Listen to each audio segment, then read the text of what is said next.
In this video, we will introduce the Sangfor VDI vGPU solution.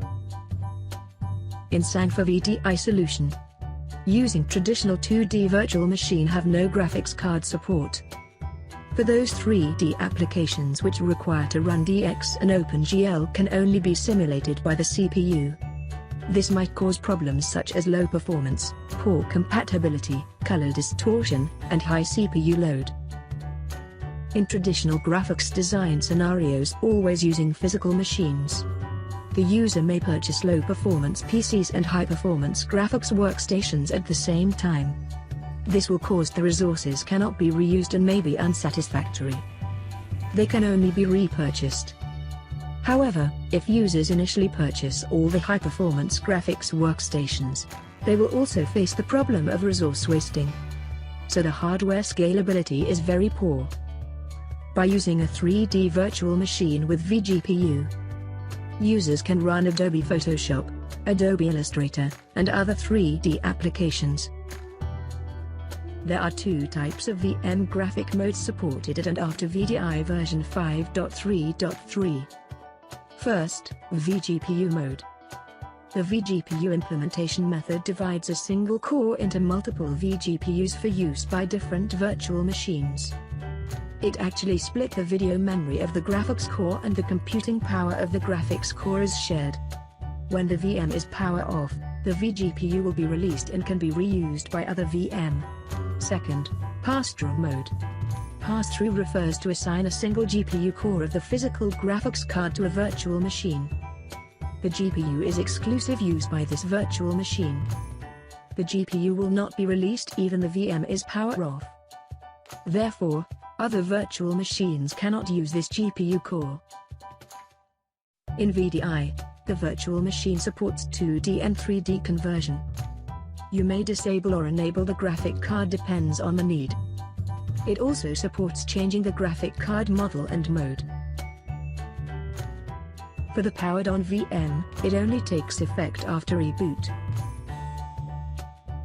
To use the vGPU, the server needs to install a physical graphics card. It supports NVIDIA Tesla M10 and M60 model. The server can only be integrated with the same model of graphic cards.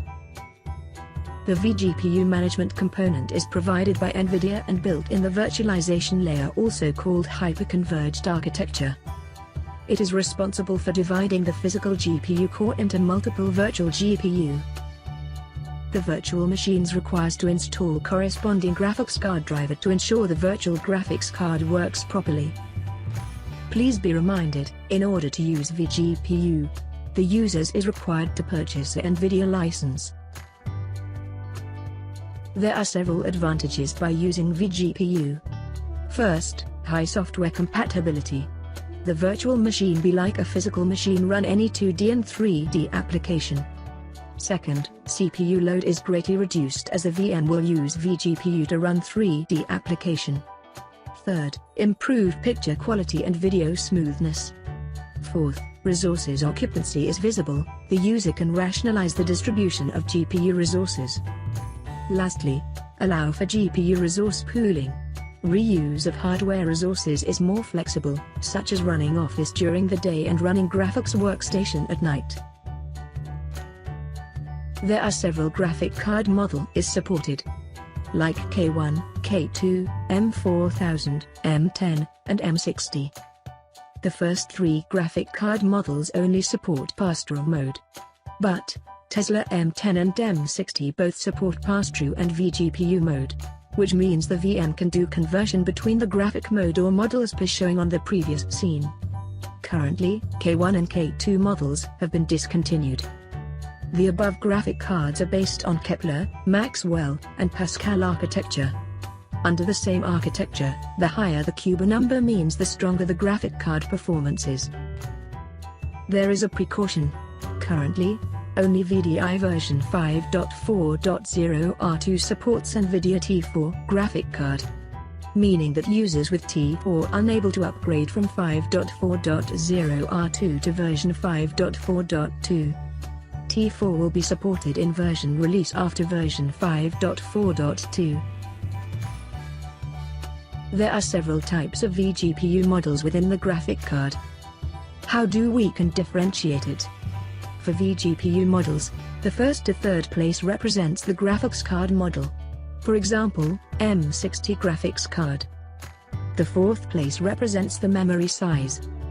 The number represents to 1 gigabit, 2 gigabits, 4 gigabits, and 8 gigabits memory. The fifth place is the authorization mode. First, the B is the abbreviation of business, equivalent to home graphics card such as GeForce series, which requires VPC authorization. Second, the Q is the abbreviation of Quadro, equivalent to a dedicated graphics card such as M60, which requires VDWS authorization. The VNP will display the current graphics card load status in real time. Next, the business load visualization, and users are able to distribute the resources on demand. Users also can have flexible scheduling and resource usage optimization. For those virtual machines running the same GPU core will share the CUDA processor, but the video memory is exclusive. Other than the NVIDIA licenses, VDC authorization is required to let users access the virtual machine. Licenses currently can be divided into Silver users, Gold users and Platinum users. Silver user is the user who not using a graphics card. Gold user is the user that using a B-series graphics card. Platinum users are the user with Q-series or pass-through mode graphics cards. When the user logs in VDI, the authorization type is determined based on the binded virtual machine. It will take the Platinum authorization when the user's resources have 2D, 3D with VPC authorization, and 3D with VDWS authorization or pass-through mode virtual machines resources. VDC users can exceed the resource boundaries, because the authorization resources will be released when users log out the VDI.